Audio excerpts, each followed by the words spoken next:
You're listening to Witch Wednesdays, your weekly podcast source for all things witchcraft in the modern world. Join your hosts, Steph and Tara, every Wednesday morning as they dive into a new witchy topic.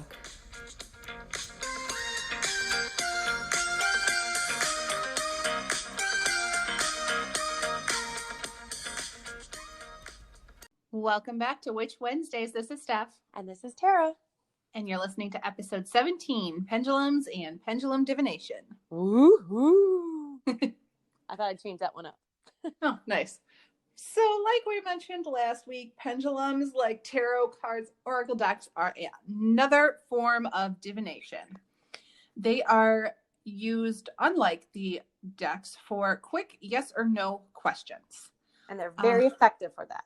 Yes. So if you are new to divination and don't want to jump right into tarot or oracle decks, pendulums are a very good way to start, especially if you're not sure about working with energy or asking the universe these questions and getting in tune with the answers that they provide, or with your gut instinct. Pendulum is a good place to start. Yeah. So pendulums work in two different ways depending on how you personally use them. So the first way is that they tap into the subconscious mind by tapping into micro movements in your hand. They can also be used to work with spirits or fae. So when you are asking these yes or no questions and asking the pendulum to move, you are actually connecting with your chosen spirit or fae and asking them to move the pendulum for you to give you the answer. Help guide you. Yes, so it could go either way. Pendulums are not new. Back in the day, they were used for a lot of different things. Doctors in France used to use them to diagnose illnesses. Soldiers in Vietnam used to use them to locate underground mines. And in South Africa, they were used to find minerals. So, hella uses. Always. Yeah. So there's a lot of different ways that they used to be used. But in today's society, they're generally just used for divination. They come in a wide variety of types. So in essence, a pendulum is any weighted item on a cord that can move easily in any direction. It's generally a metal or string type of cord, and the tip will be bronze, silver, or crystal, and the other end will have a counterweight. And you can make or purchase them. And some also have a chamber at the bottom that you can fill with incense or oils to make it more specific to your working. But even though those are like the most common ones that you find in store, they really can be made of anything. So if you don't want to go out and buy one and you'd like to just try your hand at using them, you can literally go out into your yard and tie a pine cone or an acorn to a string and use it that way. Simple but effective. Yes. So the way that you would use them is to put yourself in a relaxed and clear state of mind, similar to what we talked about, centering and grounding. And you would hold the cord in between your thumb and index finger. You can also wrap it around a finger one time if that's easier, and place your elbow on a table. Before you get started asking questions, you want to determine your pendulum's personal movements for yes or no. Yes, that's a very important step. Every pendulum is going to be different, and even your pendulum can change between questions. So you want to ask it to show you a swing for yes. And then once you get that answer, you want it to ask it to show you a swing for no. Generally, yes is often vertical or a clockwise swing, whereas no is a counterclockwise or a horizontal swing. But it's going to completely depend on your pendulum. So you have to ask it every time, because it can also change directions, from day to day. So you want to know which way is giving you which answer. And it's good you can generally ask, yes or no questions just related to anything that's coming in your day or life. For example, you can ask, if your boss is going to like this project, or if you're interviewing for a job, if they're going to appreciate your, blue suit. You can ask questions like that. And your pendulum will swing back and forth to tell you yes or no. So it's a good way to get a few easy answers quickly to sort of get your feet wet. And there's But not it a lot of also- memorization or anything, which is why it's so nice for beginners. Yes. 'Cause it's not like tarot where you have to learn 78 cards and the layouts and everything. It's fairly straightforward. It can also be used for dream interpretation. If that's something that you incorporate into your practice, you would ask if the, say you were being chased in your dream, you would ask, is that the person chasing me? Is that a stranger? Is it supposed to represent myself? Is it my spouse? And it'll swing yes or no to tell you who that person in your dream is supposed to represent. See? It can be used for healing. That's a very popular one in balancing chakras. You hold the pendulum over the body or a piece of paper with the human body printed on it and search for illnesses or problem spots that need healing. So you would just hold it over each area and wait for it to swing yes or no, to note if there's a problem with that area. And then you go in and do the actual healing. Yes. And you can also use it for sensing energy. So you can hold it over all your other tools in witchcraft to see if they're sufficiently cleansed or charged enough for your magical workings. Another good way to use it in witchcraft that I like to do is if you are making your own spell bottles or rituals, if you're doing kitchen work like Tara and I both like to do, you can ask your pendulum if you've used enough of a certain ingredient. And in general, it's good for if you want to use it for channeling to get messages from your spirit guide or guardian angel or any deceased loved ones. Yeah. So if you want to use it for more than simple yes or no answers, you can use a pendulum board. So this is a good way to get more answers from spirits. So you can get simple yes or no boards, or you can get more complicated boards that include numbers, zodiac signs, days of the week, or letters. And if that sounds a lot like a Ouija board, you are correct. The difference with the Ouija board is that they have that triangular chip that's used to find the correct letter or answer. And in this case, you are using the pendulum. In order to use the board, you want to lay the pendulum on the board and ask it to connect with the board. And then ask it to show you yes and no to make sure that it's connected, because the boards will have a certain area where yes is located and where no is located. So in order to make sure that your pendulum is connected, you want to make sure that it's swinging towards that correct location. It's still generally good for yes or no questions, but you can also, especially if you're trying to connect with spirits, you can ask it to tell you its name, and you would hold the pendulum over each letter in order and wait for it to give you a swing for each letter. And then once you get the first letter, you would go back and start over again and wait for it to swing over the next letter. So you could have your spirit spell out its name that way. Some of the boards also have zodiac signs and days of the week. So if you wanted to ask a question about the week and ask which day this week is going to be my luckiest day, you can hold the pendulum over Monday, wait for it to swing yes or no, Tuesday, wait for it to swing yes or no, and you'll generally get a very good reading on a particular day. But still, for deeper guidance, it is better to ask a tarot or oracle deck, but pendulums are a very good place to start. Yeah, I was going to say it's a big starter tool in my mind because it's so easy to work with, but it's not like geometry complicated. Yes.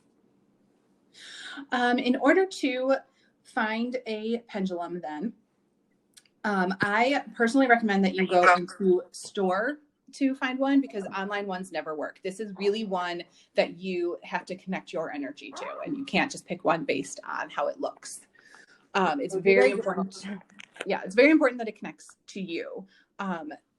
So in order to do this, you go into a store and generally go around to the pendulums and sense the energy of each one by holding it. And ask the ones that you generally sense good energy from, ask them if they will work for you. So a good way to do this is to hold the pendulum in your hand and just ask it to show you a swing for yes and a swing for no to see if it'll even work for you. And then if it does, ask it if it would like to continually work with you. And you should see a yes swing from the pendulum that is most connected to you.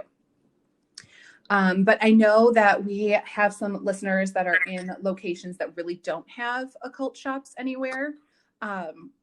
in which case you do order all of your supplies online.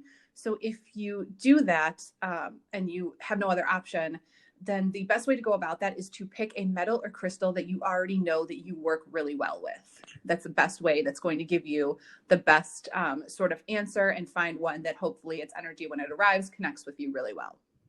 And don't be afraid to go just get something neutral to get started, because I just got clear quartz when I got started on a simple metal chain, and I had to order it online because there was nothing near me like that. And it helped guide me to other ones that were more in tune to me, but it never worked against me. Yes, which is clear quartz is a good way to start. I have one as well. Yeah, that's how I started, and I had to order it online, so it is what it is. Which segues into the very last thing we have to talk about, is whether we have them and what we use them for. So obviously we both have them. Yes, I was like, I have one. So Tara, go ahead. I have a few. I have used just a regular string with a clear quartz tied to it. I have a really pretty clear quartz that's on a metalwork chain that a friend of mine actually made for me. So it has a lot of meaning to me. And then I have one that it doesn't have any stones in it, and I only use it for really quick questions. Like the ones with the stone, I feel like can give me a little bit more depth to their answers. But for just a quick, hey, what's going on kind of thing, I have a non-stone one as well. I have three, I would say, that I work with. So I have two that are traditional pendulums. I do have the clear quartz one, which I feel works in a lot of different situations. I feel like its energy is very clear, so it's easy to connect and like get started with it. Yeah, that's the one I use most often. Yes, and then I do have another one that's just a different kind of crystal, a different kind of metal, and I like that one. Works for me as well. And then I have one that I consider a pendulum. It's not traditional, although pendulums, like I said, really can be anything. Anything. Like, tie string to a pine cone, and that can be a pendulum. So I do have one that's actually just a necklace, which is very common, and they can work like that as well, because it's just a piece of jewelry at the end of this metal cord. So I had been using that before I even got a pendulum, so it's always been connected with me, because obviously I've worn it a ton. So it has time to connect with my energy as I'm wearing it. So I find that actually is pretty effective for me. And I do use them fairly often. I use them for like yes or no questions that are, pretty simple. And I do use them in practice in, like I said, making oils, like spell oils, and in making like charm bottles and ritual bottles that have different ingredients in it, where you combine, herbs and crystals and oils all into like a little shaker jar. I use the pendulum to ask if I've included enough of a certain ingredient to make that spell effective. So I use it that way. And I also have used it in the past. I don't as much, because I feel pretty connected to my tarot and oracle decks on their own, but I have used it. It's a good way to pick a card. Usually I just shuffle them and one will fall out, or I just shuffle them, and when I feel like ready to stop, I just put it down and I pull the card from the top. But you can also spread all the cards out on the table and hold your pendulum over it until you get a reaction on one, and that's the card for you. So I have done it that way as well. I'm not good at the oracle card, so I've never used it that way, but I know that you're not the only friend of mine that uses it that way. Yes, and I think it can be useful in my particular practice, just asking if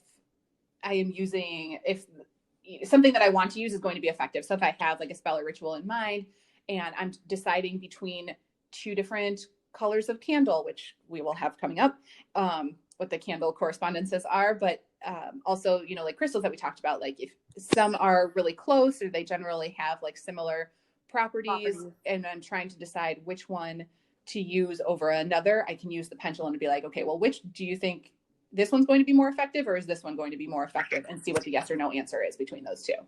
I've done that a lot for both candles, crystals, herbs. A lot of times, I think we've talked about this, when some of my teas are getting older that I've made, and I want to know which ones I should use. A lot of times I'll use the pendulum for that, just because it'll let me know which one will be most effective in my life currently. Yeah, I think that's a very effective way to use it. I think it's good, especially if you are a beginner practitioner. It can be kind of hard to, we talk a lot about instinct and trusting your gut, but that can be very hard for a beginner. Like, oh yeah, when you're learning everything and you don't even know what your gut is telling you, you could be thinking that it's telling you two different things. So if you are in the beginning stages and just having trouble deciphering your gut, you can use a pendulum. And since it picks up on your micro movements and picks up on things that you already know the answer to in your subconscious, you're just bringing it to the forefront. So it's a good way to learn how to trust your gut. So if you're thinking, okay, I think this is the answer, but let me double check with my pendulum. And it's a good way to figure out if your intuition is what you are actually thinking the answer is. It's a good way to check in. Well, and I have the issue where my brain gets in the way of my gut, because what I think is happening isn't necessarily how I feel. And a pendulum's good to kind of clarify that for me. Like, am I just overthinking it, or am I actually feeling this? And yeah. Very true. It's good for overthinkers. Which is me. But I think that is all we have to share with you on pendulums this week. We tried to keep it short, but we are sucking at that.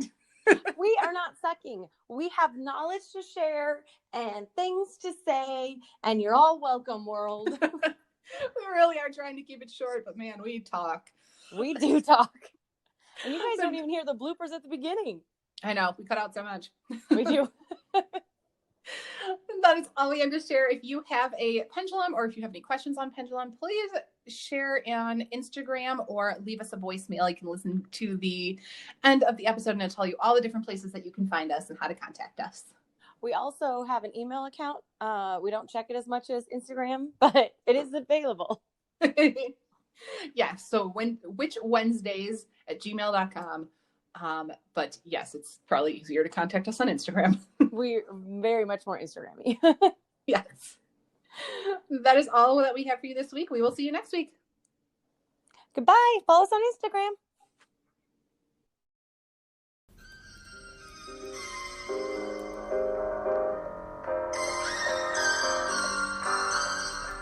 Thanks for listening to Witch Wednesdays with Steph and Tara.